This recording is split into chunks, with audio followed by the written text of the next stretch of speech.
Não é novidade para ninguém que as igrejas católicas espalhadas pelo mundo todo têm milhares de imagens, seja de Maria ou dos santos.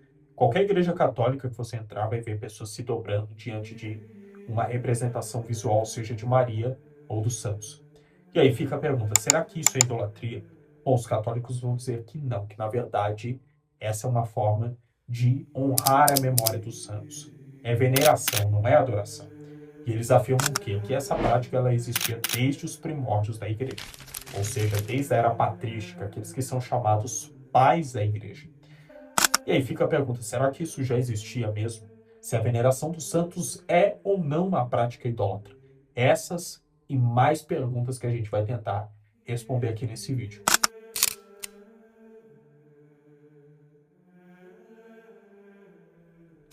Bom, para quem não está muito familiarizado, eu vou trazer uma definição básica aqui do que é idolatria. Até porque é meio estranho eu julgar uma prática católica sem saber o que de fato é idolatria e estabelecer critérios do que se é idolatria de verdade. Bom, a palavra idolatria em si, ela vem de um termo grego, e aí um dos dicionários mais respeitados do grego, que é o Strong, ele vai trazer o quê? Que a definição da palavra idolatria em si, ela vem de eidolon. Eidolon significa imagem, ídolo ou representação visual. A palavra latria significa veneração, adoração, culto, prestar culto, e aí a gente vai ter a palavra, então, endolatria. E aí essa palavra eidolon, representação visual, ídolo, palavra latria, culto, a gente então vai ter a palavra idolatria. Como é que ela se manifesta na Bíblia? Bom, uma das primeiras ocorrências que eu me lembro de idolatria é justamente lá no Antigo Testamento, quando Deus condena o ato do povo de Israel de fazer uma imagem, uma representação visual num bezerro de ouro, enquanto Moisés está no Monte Sinai com as tábuas dos 10 mandamentos. E aí o povo, ao invés de esperar e ter paciência, eles preferem fazer uma imagem, uma representação visual, porque não confiava de fato naquilo que Deus disse. E aqui que já começam os problemas, é claro. E aí então Deus condena aquele ato e um dos mandamentos que aparece é justamente Êxodo 23:4. Não tenha outros deuses além de mim. Não faça para você nenhum ídolo na forma de qualquer coisa no céu, na terra ou nas águas debaixo da terra. Não se prostre diante deles, nem lhes preste culto, porque eu, Senhor, seu Deus, sou Deus zeloso. A idolatria, na sua forma mais simples, tem a ver com isso, com imagem, representações visuais. Inclusive, é por isso que o povo de Israel peca muito lá no contexto de Jeremias, de Isaías. Quem lê o Antigo Testamento vai ver que os profetas condenam muito esse ato de idolatria. Onde o povo de Israel mais pecou foi com imagens. Então a gente não precisa de imagens para ter certeza que estamos falando com o divino, que o divino está nos ouvindo. Esse é o problema. E aí tem uma coisa, provavelmente você vai dizer assim, tá, então está mais que claro que os católicos são idólatras. Porque Êxodo fala que não pode fazer imagens, representações visuais de algo semelhante no céu ou na terra, muito menos se prostrar, quem dirá então prestar culto. Aqui que entra o problema. Porque os católicos vão argumentar o quê? Que, na verdade, eles não adoram as imagens. Tá? Eles não adoram as imagens. Eles vão fazer uma diferenciação clássica, que, para quem não conhece, é basicamente o quê? Dulia, latria e perdulia. Então, eles vão fazer um ranking aí, para quem não sabe, o culto de Dulia seria culto aos santos, o culto de perdulia seria culto a Maria. E o culto de latria é culto a Deus. No ranking deles aí, o culto de latria é um culto que deve ser dado somente a Deus. O culto de perdulia está abaixo do culto de latria, que é o culto que deve ser dado exclusivo e somente a Deus, mas o culto de perdulia está em segundo, acima do culto de dulia. Por quê? Porque eles entendem que a veneração a Maria é a veneração máxima dentro do catolicismo e que só não está acima de Deus, obviamente, porque eles alegam que eles adoram a Deus, mas não adoram a Maria. A Maria é só veneração, mas está acima, claro, da veneração aos santos. E aí que a gente vai ter a terceira categoria, que seria a dulia. Dulia é veneração aos santos, é honrar a memória dos santos. Então, os católicos vão fazer essa diferença, que na verdade eles não adoram as imagens. Que a Maria eles prestam veneração, que aos santos é veneração, e que a Deus eles prestam culto de adoração. Culto exclusivo somente a Deus. E aí que a gente vai ter aquela desculpa básica, né? Que é o quê? A gente não adora, a gente venera. E qual que é o problema? Porque a gente não pode prestar culto a Maria, aos santos e a Deus. Por que que a gente não pode? Por dois motivos. Primeiro, que a Bíblia não deixa essa separação. A Bíblia não faz distinção entre culto de Maria, culto de Dulia, culto de Perdulia, ou seja, culto a Maria, culto aos santos, culto a Deus, nada disso. A Bíblia diz que o culto deve ser dado somente a Deus. E eu tenho um dos pais da igreja, que é Clemente de Alexandria, que ele vive ali em meados do segundo para o terceiro século, que ele vai falar exatamente a mesma coisa. Toda imagem ou estátua deve chamar-se ídolo, porque não é outra coisa que matéria vil e profana. E por isso, Deus, para arrancar pela raiz a idolatria, proibiu em seu culto qualquer imagem ou semelhança das coisas que estão no céu ou na terra, proibindo igualmente a sua fabricação. E é por isso que nós cristãos não temos nenhuma daquelas representações materiais. Veja, o próprio Clemente de Alexandria está falando exatamente isso, sobre Êxodo. Está falando que Deus proibiu em seu culto qualquer imagem ou representação visual.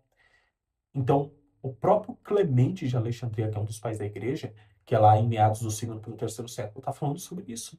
Está falando que não podemos fazer imagens, representações visuais, prestar culto, se dobrar, se prostrar. Ambiente de culto não deve ser feito isso.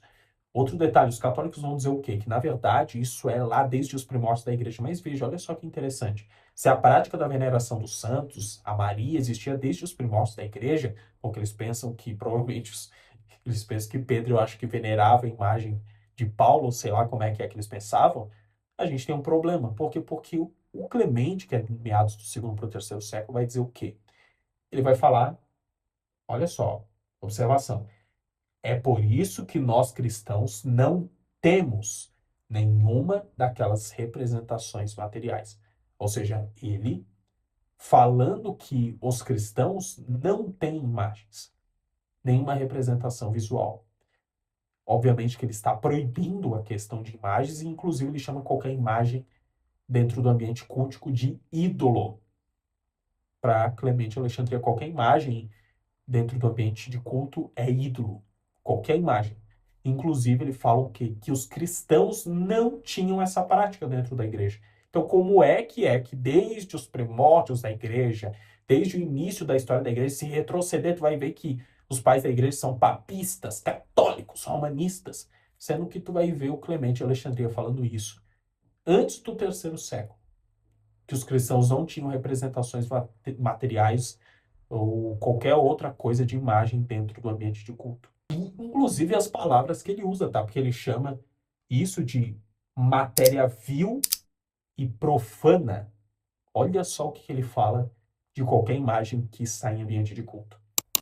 Então Samuel disse a todos os israelitas: se vocês querem voltar para o Senhor de todo o coração, livrem-se então dos deuses estrangeiros e das imagens de Astarote. Consagrem-se ao Senhor e prestem culto somente a Ele, e Ele os libertará do poder dos filisteus. Então veja, o próprio profeta Samuel está dizendo o quê? Que se vocês querem se arrepender de verdade, então livrem-se das imagens de Astarote, dos ídolos, e prestem culto somente a Deus. Essa é a forma de vocês se voltarem ao Senhor. Então, o próprio profeta Samuel está falando o quê?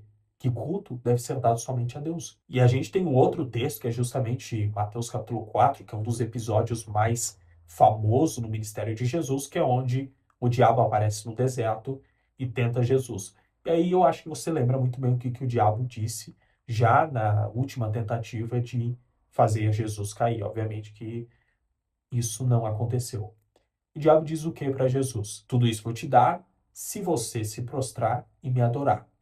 E aí Jesus responde de que forma? Ele usa Deuteronômio 6,5, dizendo, vai-te, Satanás, ou seja, vai embora, porque está escrito, somente a Deus adorarás, e só a Ele prestarás culto. Então, o próprio Jesus está dizendo o quê? Que o culto deve ser dado somente a Deus. Outro texto, Mateus 6,24. Ninguém pode servir a dois senhores, pois odiará um e amará o outro, ou se dedicará a um e desprezará o outro. E por que ninguém pode servir a dois senhores? Porque, de uma forma inconsciente, tu vai acabar agradando um e desagradando o outro. Isso é lógico. Não tem como tu agradar os dois na mesma equivalência. Tu vai acabar, de forma inconsciente, agradando mais um do que o outro. Tu vai ver que a analogia de Jesus fecha totalmente com os católicos. Porque compare um católico e um pagão. Dá na mesma. É igual. Não tem diferença. Como assim, Daniel? Claro, não tem diferença. Os dois fazem imagens. Os dois prestam culto. os dois se prostram, os dois faz templo para imagens, os dois... Não, acho que os católicos fazem mais ainda do que os pagãos. Porque os católicos, além de prestar culto, além de se prostrar, além de fazer imagens, além de fazer templo para imagens, eles beijam imagens, choram para imagens, faz mais que os pagãos. Faz músicas a imagens, né? Não há nada que não passe por ela. Pois é, atribui coisas que devem ser dadas somente a Deus às imagens. Aqui que é o problema. Aqui que é o problema. Porque não há diferença. Se você analisar de fato, você vai ver que não tem diferença entre um católico e um pagão. Porque é igual. E digo mais, os católicos fazem muito mais coisas. E aí o católico vai argumentar, não, mas o que importa é a intenção. Tá, mas se for analisar por esse argumento, então a gente tem um problema tanto na Bíblia quanto em outros exemplos também. Por exemplo, Pedro, ele repreende Cornélio justamente por se prostrar. Olha só que problemático isso. Ah, Daniel, mas o que importa é a intenção, que no coração do católico sabe que o culto deve ser dado somente a Deus. O próprio apóstolo João foi repreendido, o apóstolo João de Apocalipse, por se prostrar a anjos. O anjo olhou para ele e disse, não, não se prostre, sou servo teu e dos teus irmãos. E aí, dentro dessa analogia aqui ainda, Jesus disse, ninguém pode servir a dois senhores, pois odiará um e amará o outro, se dedicará a um e desprezará o outro. E a palavra servir aqui, olha que interessante, ela é a mesma palavra que é utilizada para dulia, que é doleio, é sinônimo no grego. Então, Jesus está falando que não pode servir. E é claro que o dinheiro a que ele se refere de forma metafórica. Lógico que não é literal aqui, porque ninguém vai adorar o dinheiro mesmo de forma literal, né, gente? Ninguém vai pegar uma nota de 100 e colocar no chão ali. Ai, meu Deus, ai, dinheiro. Lógico que não. Não faz sentido isso. É lógico que Jesus aqui está falando de forma metafórica, até porque a palavra grega aqui é mamon, se referindo como se fosse o Deus do dinheiro mesmo. Então, Jesus está falando aqui de servir na nossa vida prática. Inclusive, eu lembro de um dos exegetas, provavelmente um dos maiores exegetas que existe no mundo, que é considerado o príncipe dos exegetas, que é o Dr. F.F. Bruce, que ele diz o quê? Que nenhuma palavra grega tem um significado mágico isolado. Porque todas elas, assim como qualquer outra língua, tem o quê? Um campo semântico, contexto. E dentro do contexto de Mateus 6:24, é basicamente isso. A palavra dinheiro ali é o quê? Mamon, que tem a ver exatamente com aquilo que Jesus disse sobre servir a dois senhores. Eu não posso servir a Deus e ao dinheiro, porque eu vou acabar agradando mais a um do que ao outro. E assim não tem como você adorar a Deus, na teoria, e prestar culto a Maria e aos santos. Você vai ver de forma inconsciente os católicos prestando mais culto aos santos, que é onde eles mais fazem, que eles veneram mais aos santos. Então tu vai ver que realmente essa analogia de Jesus aqui fecha, porque os católicos, na forma prática, prestam mais orações aos santos. E aí eu vou citar um pai da igreja aqui, que é Tertuliano, que ele vive também entre meados do segundo para o terceiro século. Olha o que ele diz sobre oração, comentando sobre Mateus 6:6. Consideremos, pois, irmãos, a celeste sabedoria de Cristo que se manifesta em primeiro lugar pelo preceito de orar em segredo. Mateus 6:6. Por aí, Cristo induziu o homem a acreditar que o Deus onipotente nos vê e nos escuta em toda parte. Mesmo em casa e nos lugares mais escondidos ao mesmo tempo, ele queria que a nossa fé fosse discreta, de modo que, confiante na presença e no olhar de Deus em toda parte, reservasse o homem só a Deus a sua veneração.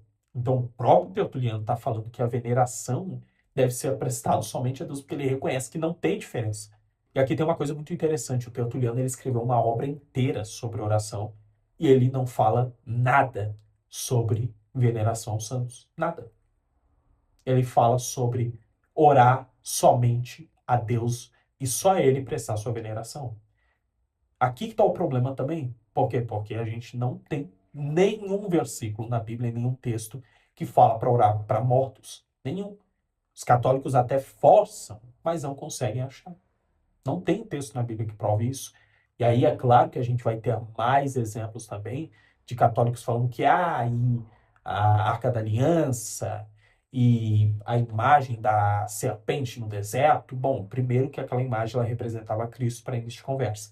E quando ela foi adorada, ela foi queimada. Então, já quebra totalmente esse argumento, porque Deus nunca mandou a gente se dobrar para qualquer coisa ou se prostrar. Ah, e Josué que se prostrou para a Arca da Aliança. Pois é, ali é uma questão também de narrativa, porque Deus nunca mandou ele se prostrar e, inclusive, naquele texto mandou ele se levantar. Então, também não vale esse argumento. Até porque a Arca da Aliança, para início de conversa, ela nem sequer era vista, tá? Já começa por aí.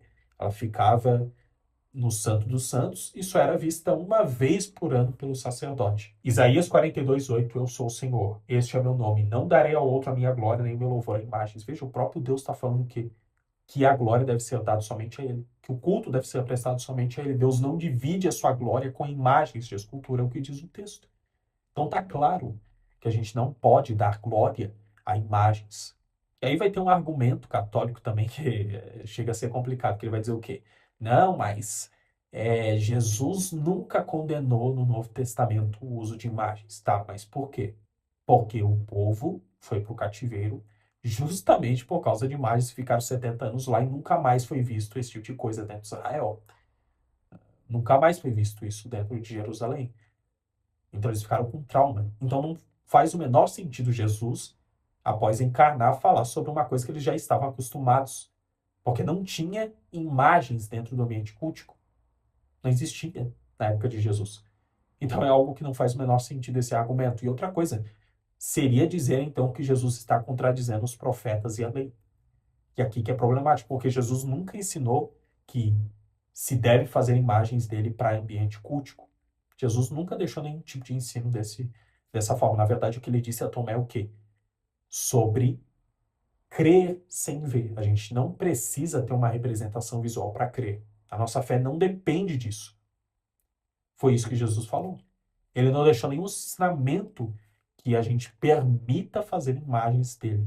Esse é um argumento lógico para quem conhece um pouco de história sobre João Damasceno. Ele é lá do 7º século, e aí vai ter aquela discussão ali sobre os iconoclastas, iconódulos, que é basicamente pessoas que defendiam imagens dentro do culto ou não. E o João Damasceno aqui é um argumento ridículo, porque basicamente Jesus disse que ele não veio abolir a lei. Aqui que é o problema. E a lei e os profetas condenam o uso de imagens para culto. Se Jesus agora traz um novo ensinamento, ele está fazendo o quê? Exato, ele está contradizendo aquilo que os profetas e a lei diz. E Jesus falou que ele não veio aberrogar a lei, ele não vem tirar uma vírgula, um tio. Então, assim, ó, para mim fica difícil, e até de forma clara aí, que essa teoria católica, papista e romana, de que existe veneração aos santos desde os primórdios da igreja, a gente vai ter ali do 1º até o 3º século nada sobre isso, tá? Interessante, só depois de Constantino que a gente vai ter outros pais da igreja mais tardio, tá? E até documentos falsificados falando sobre essa prática, tá? O que para mim é muito estranho, porque me parece que ela surge depois de Constantino, que é estranho, né? Porque ali tinha muito paganismo, e aí, a partir desse momento, começa a surgir, de fato, imagens dentro de culto. Porque até antes disso, Tertuliano, Clemente de Alexandria, Orígenes falou contra isso. Orígenes são os mais ignorantes que não se envergonham de dirigir-se a objetos sem vida. E ainda que alguns possam dizer que esses objetos não são deuses, mas tão só imitações deles e símbolos, contudo, se necessita ser ignorante e escravo para supor que as mãos vis de um artesão pode modelar a semelhança da divindade. Vos asseguramos que o mais humilde dos nossos se vê livre de tamanha ignorância e falta de discernimento. Veja, o próprio Orígenes também, que é antes do 3º século, fala que a coisa mais ignorante fazer imagens para culto. É ignorante. Então, assim, ó, se tu retroceder na história, tu não vai ver isso de veneração aos santos, não vai ver, só vai ver documentos tardios, tá? Então, antes dos 3 primeiros séculos ali da igreja, tu não vai ver nada disso. Então, se tu não acha, se tu retrocede na história e não acha os pais da igreja falando isso, desde os 3 primeiros séculos da igreja, e aí o que que acontece, né, Daniel? Se tu acha esse tipo de contradição, aí fica para o magistério, né? Então, confia no magistério, só no magistério.